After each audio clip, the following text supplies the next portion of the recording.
Aujourd'hui, on parle du développement personnel, surtout dans un monde rempli de vitesse et de pression. Exactement. Aujourd'hui, beaucoup de personnes essayent de tout faire en même temps. Travail, études, vie sociale. Et elles oublient la chose la plus importante, c'est elle-même. Et là, la vraie question est comment réussir sans se briser mentalement. La première étape, c'est de donner à notre esprit un espace pour se reposer.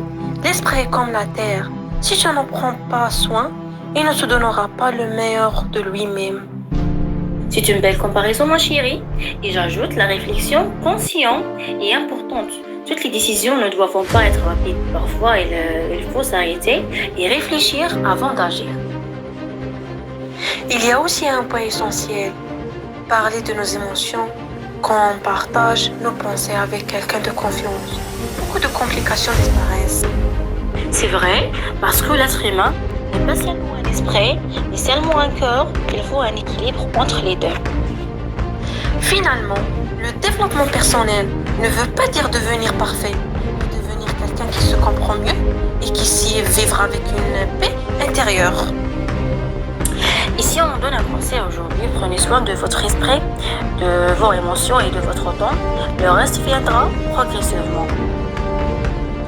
En fin de compte, la clarté de l'esprit ne peut exister sans la pureté du cœur.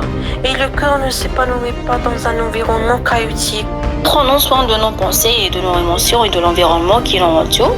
Nous créons un véritable équilibre qui nous apporte la paix avec nous-mêmes et avec le monde.